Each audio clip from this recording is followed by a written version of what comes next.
Mi nombre es Luisa Lázari, soy doctora en Economía por la Universidad de Valladolid de España, soy licenciada en Matemática y profesora de Matemática y Cosmografía del Joaquín B. González. En 2019 fui designada académica de la Real Academia de Ciencias Económicas y Financieras de España. En la facultad inicié mi carrera docente como ayudante de primera rentada y adjunta de honorem a cargo de curso. Hice toda la carrera docente, fui profesora adjunta, asociada, hasta llegar a ser titular regular. Impartí materias de grado, de posgrado y de doctorado. En grado fui profesora de análisis matemático 1, introducción a la matemática, álgebra, análisis matemático 2 y análisis numérico avanzado, que es una materia, era en su momento una materia optativa de actuarios. Bueno, en posgrado y doctorado impartí materias como técnicas de gestión para el tratamiento de la incertidumbre, teoría de la decisión fácil, modelos para el tratamiento de la incertidumbre, entre otras.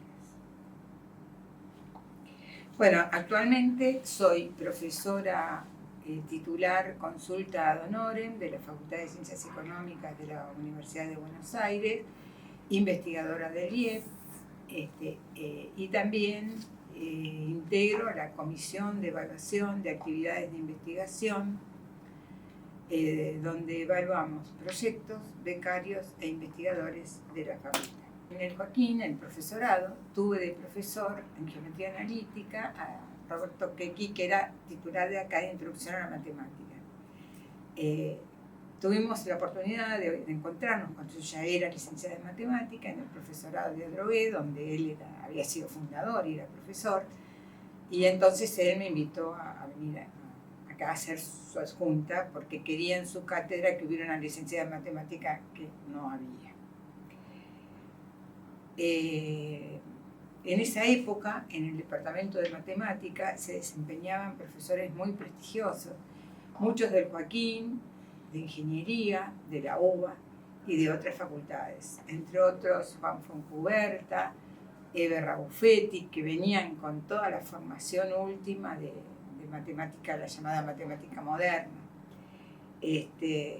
Micheloni, Héctor Micheloni, que fue profesor mío de Análisis 2 en el profesorado, también era profesor acá de Análisis 2. Y por supuesto, Quequi, que daba Geometría Analítica en el profesorado y acá era el titular de Introducción a la Matemática. Héctor Massa también era un profesor exquisito de acá de la facultad y daba clase en la Universidad de Lomas, en Ingeniería. Y después ingresó también el doctor Machado, que era doctor en matemática, que venía de La Plata. Él estaba en la Universidad Nacional de La Plata y cuando se mudó a Buenos Aires entró a la facultad. Era muy amigo de la doctora Campari. El nivel de todos ellos prestigió al departamento de matemática y le permitió llegar a un nivel de excelencia muy importante, ¿no? Yo en el profesorado de Adrogué había empezado a dar un seminario de matemática de cuarto año en el profesorado de matemática, donde dividía a los chicos por grupos y hacíamos investigación. La directora del instituto, la rectora, era muy piola y nos dejaba hacer cosas distintas, por decir de algún modo, ¿no? Entre otras, yo no les tomaba final, porque ellos exponían su trabajo y ese era el final. El día del final se les volcaba la nota. En el año, es decir, yo ingresé, como les dije antes, como adjunta ad honorem. Recién en 1984 me nombraron adjunta rentada. Y me pasé de la cátedra de Introducción a la Matemática en la facultad a la cátedra de Análisis Matemático 1, cuyo director era el doctor Machado. Con Machado enseguida tuvimos simpatía, los dos nos gustaban las cosas diferentes, la investigación, éramos muy curiosos.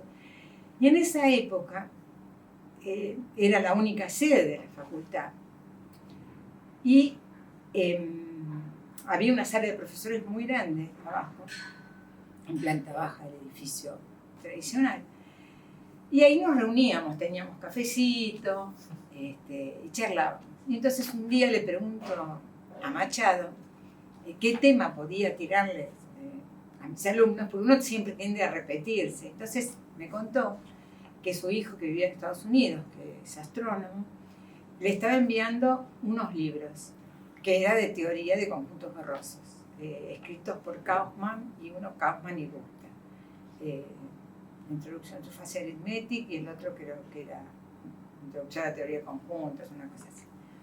Bueno, entonces me facilitó los libros y empezamos a estudiar. Y ahí empezó nuestra aventura de investigar en teoría de conjuntos borrosos, por supuesto, a las aplicaciones a gestión y economía, porque estábamos en la facultad. Enseguida conseguimos libros que se habían publicado en España, de Kauffman y Gilaluja, con muchas aplicaciones de los conjuntos borrosos a gestión y economía.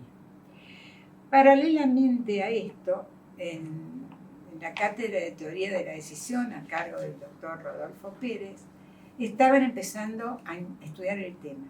Entonces un día el Instituto de Administración convoca una mesa redonda para hablar de teoría de conjuntos borrosos. Y Machado me dice, nena, anda, porque yo era la nena para él, ¿no? Bueno, allí fui. Y Pérez, que presidía la mesa redonda, enseguida se dio cuenta que yo sabía del tema. Porque al final me dijo, quédate, quiero hablar con vos. Y me dice, vos sabés algo, le digo. Y bueno, ahí después lo presentamos a Machado y ahí formamos un grupo interdisciplinario, como yo les decía. Todos nuestros trabajos han sido con grupos interdisciplinarios. Siempre tuvimos contadores, administradores, licenciados en economía, actuarios, filósofos, y lógicos, hasta un psicoanalista, hicimos un trabajo con él. Bueno, así con este grupo que formamos con Pérez y Machado, logramos que nos aprobaran nuestro primer proyecto BASIC, que fue en el año 91, porque con Machado presentábamos proyectos y no nos aprobaban. Bueno, cuando ampliamos el espectro, por suerte nos aprobaron. Con los directores eran el doctor Pérez y el doctor Machado. Bueno, yo empecé a dirigir proyectos de investigación en el año 98 hasta 2016, que me jubilé y renuncié al proyecto que estaba dirigiendo. También dirigí proyectos de la agencia de 3 años. Bueno, en el proyecto hubo una becaria licenciada en turismo. Dirigí proyectos de la Universidad Nacional del Nordeste. Y bueno, y desde 2017 soy categoría docente investigador 1, que creo que 3 veces me dieron la 1, entonces ya me quedó. Centro de Investigación en Metodología Borrosa aplicada a la gestión y economía, Arnold Kauffman, fue creado en octubre de 1994 a instancias del doctor Machado, que vino de sus vacaciones con este proyecto, con el nombre, con la sigla, con todo. Bueno, se le puso el nombre de Arnold Kauffman porque Kauffman fue uno de los pioneros en teoría de conjuntos borrosos y había fallecido ese año. Entonces, en honor a él, se le impuso ese nombre. El Simbaje estaba en el Instituto de Estadística y Matemática Actuarial de la facultad. Durante el decanato del doctor Pérez, ese periodo fue del 94 al 98, se le dio muchísimo impulso a la investigación. Disponíamos de medios para viajar, para comprar bibliografía, y bueno, para las cosas que necesitábamos para desarrollar los proyectos. Se crearon en la facultad no solo el Simbaje, sino varios centros de investigación que todavía perduran. Yo fui directora, bueno, fui subdirectora. Machado ya vino con todo. Él era el director, yo era la subdirectora.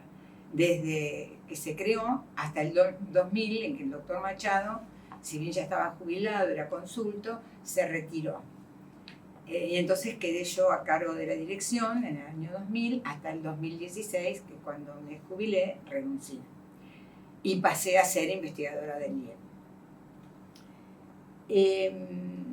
bueno, momentos importantes, significativos, bajo la gestión de Machado y mía, fue el Congreso de SIGEF, por ejemplo, que se hizo en el año 1996. SIGEF es Sociedad Internacional de Gestión y Economía FASI, FASI es borroso, que tuvo un éxito importante, vinieron muchos especialistas de todo el mundo que fueron invitados, realmente fue muy lindo.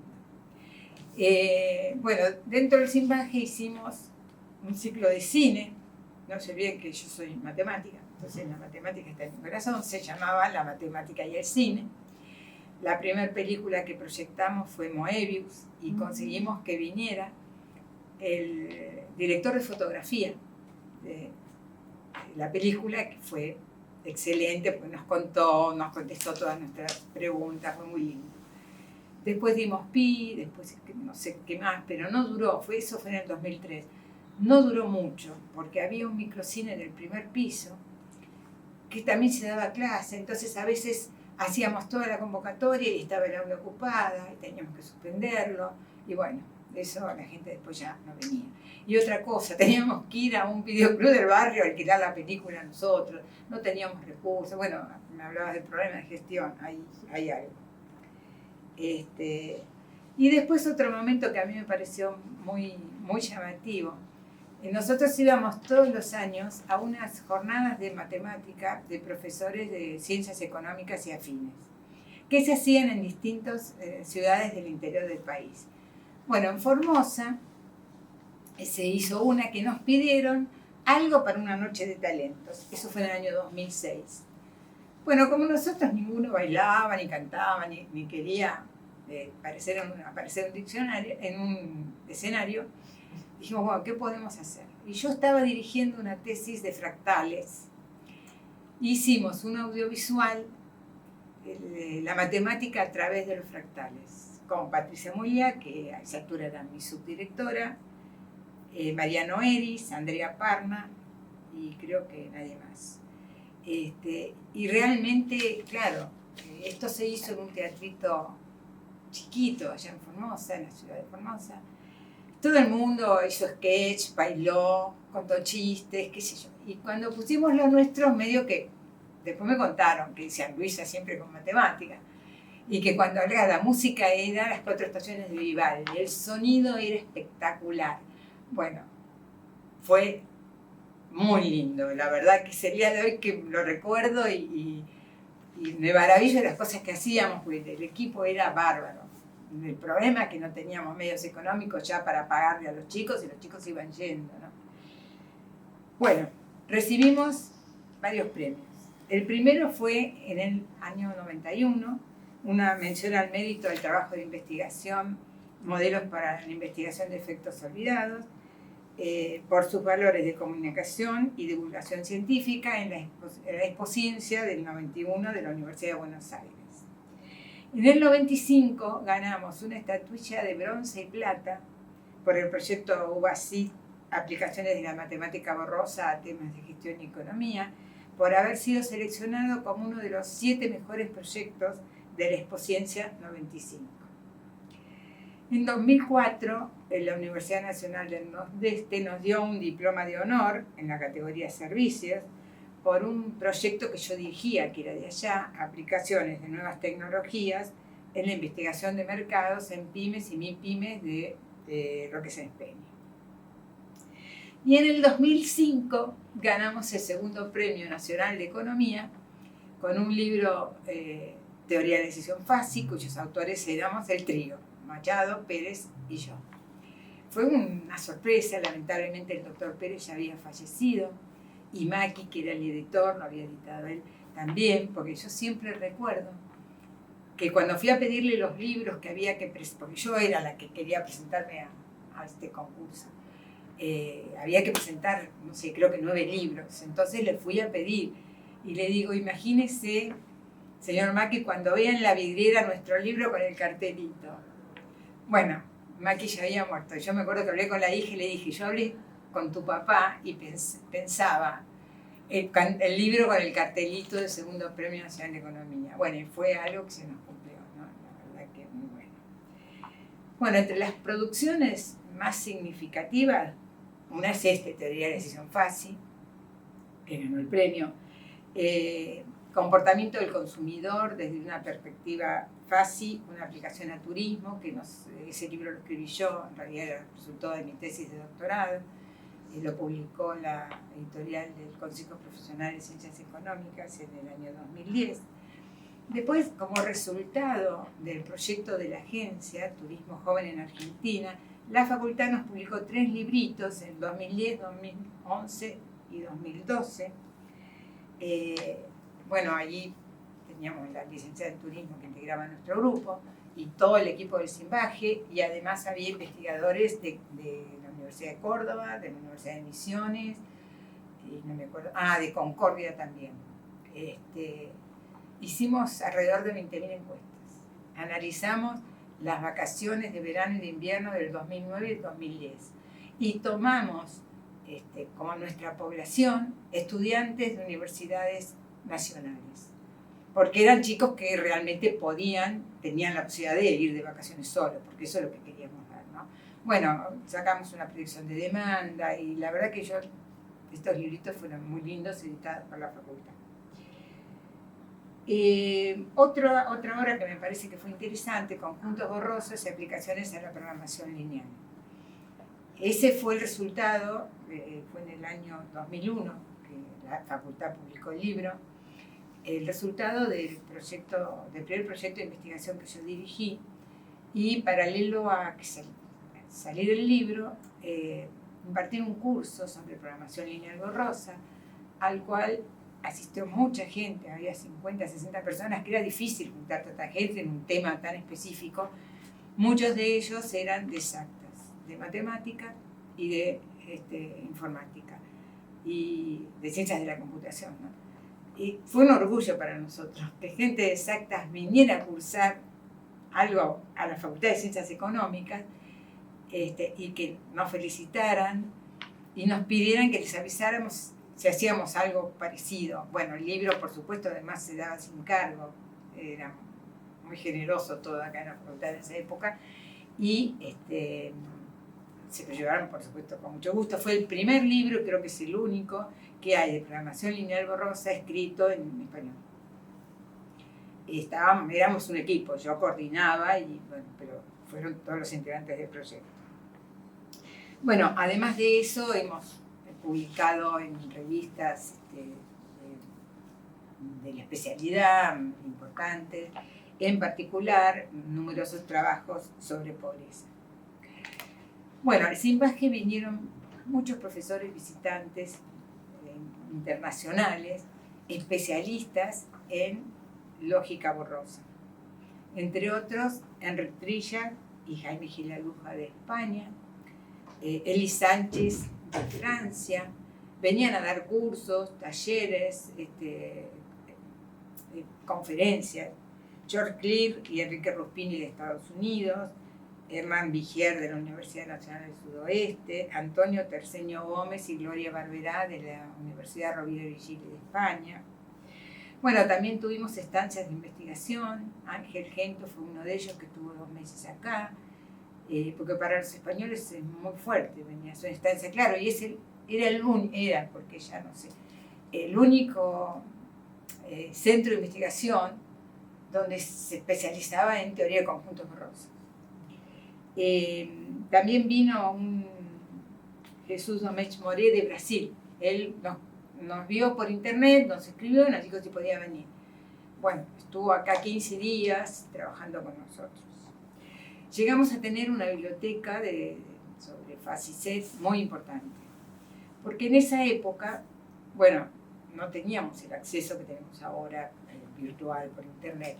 Entonces había un convenio con numerosas universidades que nos mandaban, si necesitábamos un paper, mandábamos pedir el paper y la facultad lo pedía y nos mandaban un paper para uso, una copia del paper para uso académico o de educación. Y lo mismo pasaba con los libros. Entonces de pronto teníamos un libro de la Biblioteca de Londres que nos lo prestaban 15 días y nos autorizaban a hacer una copia, siempre con fines educativos que eran los nuestros, y y de investigación. Claro, había que devolverlo. Llegó un momento que teníamos que pagar nosotros de nuestro bolsillo la devolución del libro porque ya la facultad no lo pagaba. Pero de todos modos, en el ranking que tenía la facultad, éramos los que más usábamos esos servicios. Por eso nuestra biblioteca fue muy importante. No sé qué se hizo. Que las dificultades eran la falta de recursos económicos y, como consecuencia, humanos. Porque formábamos becarios, formábamos investigadores que después se iban, porque no tenían renta. Y bueno, Mariano Eris terminó en el MIT dando clase y mucha gente que formamos se fue, y otros se fueron a trabajar. Una chica que era contadora, Claudia, que estuvo años con nosotros, se fue a trabajar en una empresa. Bueno, quedó María José, y seguimos trabajando juntas, María José Fernández. Cuadernos de Simbaje era una publicación anual que incluía trabajos sobre aplicaciones de la lógica y matemática, gestión y economía. No especificaba borroso. O sea, nosotros recibíamos trabajos de estadística y de matemática, inclusive de lógica. Profesor Legris ha publicado, Eleonora Casa. Estuvimos siempre abiertos a eso, lógica, matemática, filosofía. Su objetivo era aumentar comprensión y difusión de aplicaciones innovadoras a estos temas y promover la colaboración y el intercambio entre matemáticos, filósofos, epistemólogos, científicos sociales y especialistas en ciencias de educación, de ciencias económicas, como contadores, administradores, licenciados en economía y actuarios. Se inició como una publicación interna del Simbaje para los trabajos nuestros, de los investigadores del Simbaje, y así salió el primer número en el año 1998. El director era Machado y los editores éramos doctor Pérez, doctor Machado y Luisa.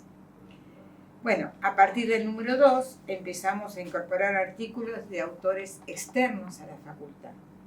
Yo me hice cargo en el 2000, cuando Machado se retira. Machado queda como director honorario y yo paso a ser directora. Bueno, lo primero que hice fue curso de editores científicos en CONICET para capacitarme. Empezamos a recibir publicaciones y aportes de investigadores externos a la facultad.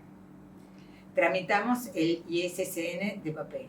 Más adelante también tramitamos el ISSN para publicaciones online. Los editores éramos Pérez y yo. Nombramos un consejo editorial que integraba María José, una secretaria de redacción, que era una investigadora del Simbaje, María Silvia Morinigo, por supuesto ad honorem. Ese era nuestro problema, el problema económico. Y un comité científico integrado por investigadores externos a la facultad. Definimos claramente la temática, que es la que ya mencioné, y especificamos el tipo de contribuciones, resultados de investigación, informes técnicos, normas o especificaciones, etc. Incluimos información para los autores, que ante todo esto que yo había aprendido en el curso de editores científicos, que tenía que llevar una revista científica que hasta ese momento no lo era. Implementamos un referato doble ciego muy estricto y logramos indexarla en Latindex. Después se publicó en la página web de la facultad, primero, del Simbaje, que estaba incluida en la web de la facultad, con acceso libre y gratuito a todos los artículos del primer año. O sea, fue un paso muy gradual el nuestro del papel a lo virtual. No fue una cosa, porque nosotros trabajábamos mucho con lo virtual, porque teníamos conexión con todo el mundo. Ya a esa altura nos podíamos conectar. Y en el año 2013 la facultad nos sugiere que incluir la revista en OJS, entonces mandamos a María José Fernández a capacitarse al CONICET, y ella se hizo cargo de toda la parte de OJS. Ella era en ese momento becaria postdoctorado del CONICET bajo mi dirección. Bueno, en 2014 se incorporó al repositorio digital institucional de la UBA y fue invitada a integrar las e-revistas, que es algo de España, ¿no?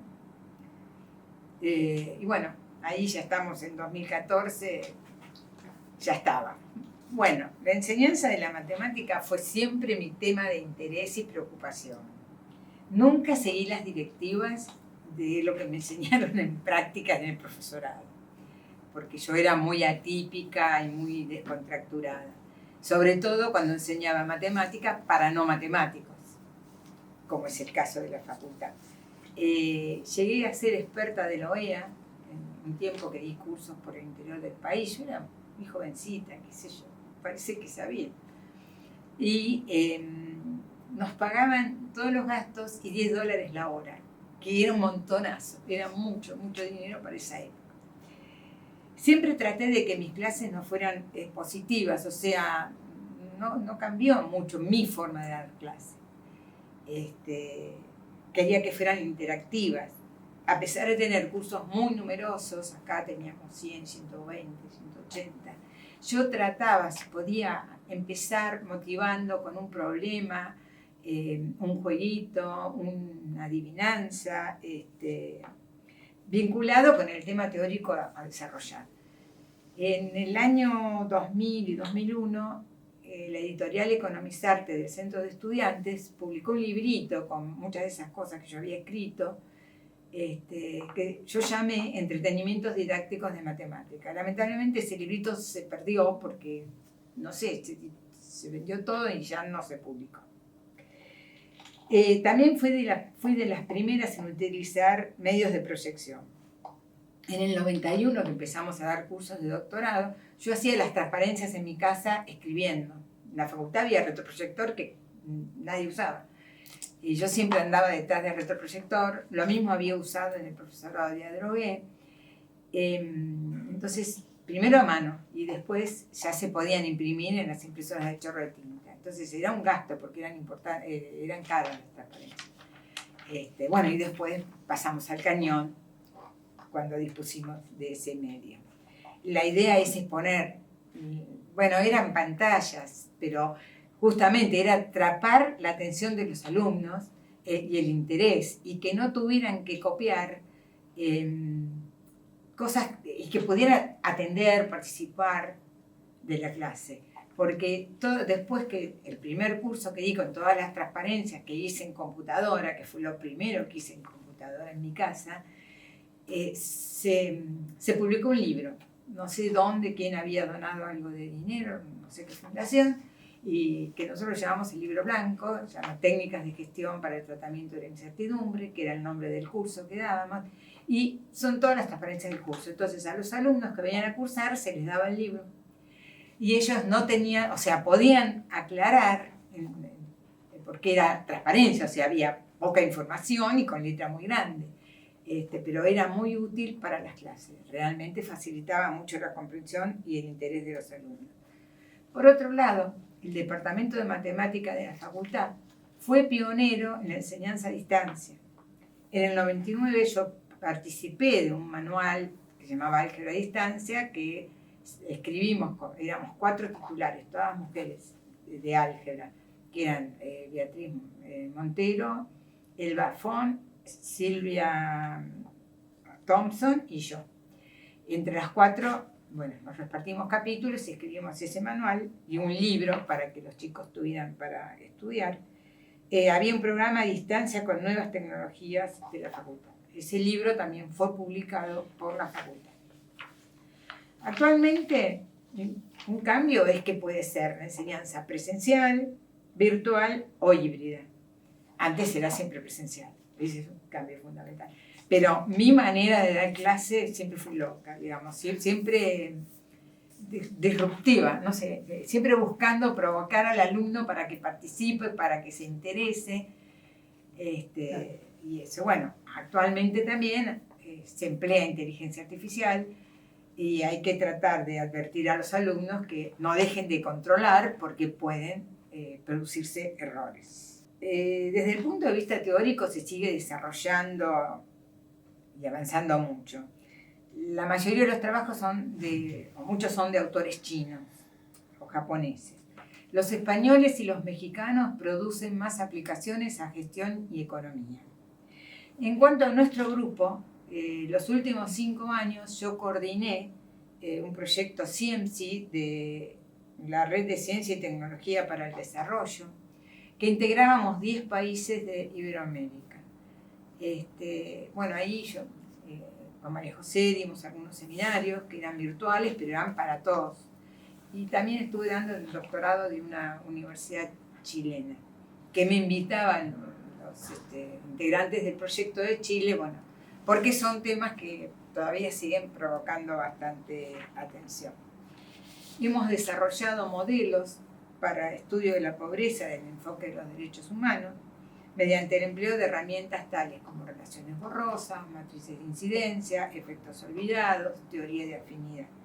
Consideramos que la teoría de conjuntos borrosos es adecuada para analizar las interrelaciones entre los derechos, el cumplimiento de los derechos en los hogares, porque todo es gradual, no es cumple o no cumple. En general es en un grado, que puede ser 0, muy bajo, o 1 si se cumple.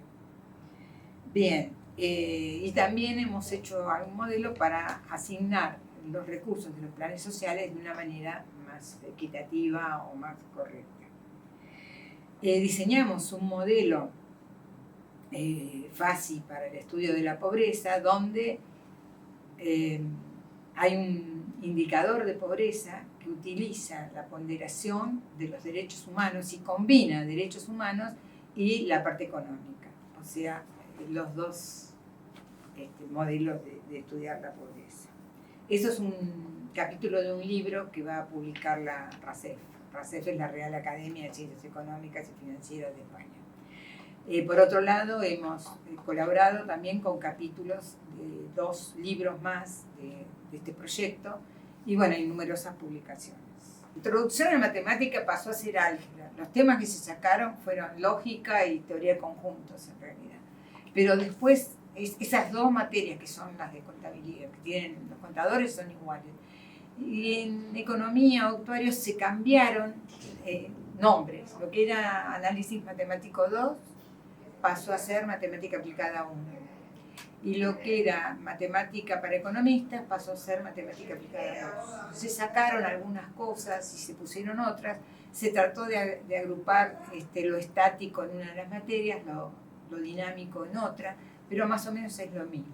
Sí, el elemento que se tiene que incorporar actualmente es que sepan algún lenguaje de programación, el R o el Python y lo de la inteligencia artificial, obvio. Siempre alerta de los riesgos que condicionan, ¿no? Con la enseñanza de la matemática, considero que se deben dar clases teóricas donde no sea un recetario, donde el alumno pueda desarrollar todas las competencias, habilidades que proporciona la matemática, como el juicio crítico, como el plantear y resolver problemas, la creatividad, el establecer un orden, etc., ¿no? Porque hay muchísimas habilidades de matemática. Eso me parece que es fundamental, y no olvidarse también de las aplicaciones, porque si el alumno pregunta ¿para qué me sirve?, ya perdimos, porque no tiene interés. De entrada hay que mostrarle en qué se puede aplicar, en qué le va a servir ese contenido, ¿no? A mí me gustó mucho mi carrera, más allá de las dificultades, y me gusta lo que sigo haciendo, porque como consulta, si bien no doy clase, pero sigo haciendo investigación, sigo dirigiendo tesis, bueno, como les decía, evalúo investigadores, becas, y realmente estoy contenta con lo de la facultad. O sea, la matemática es una herramienta y acá la usamos para aplicaciones en gestión y economía, pero hemos hecho aplicaciones a muchas cosas, como diagnóstico médico, turismo, bueno, y todo eso, la verdad que me gusta y me gusta seguir haciendo.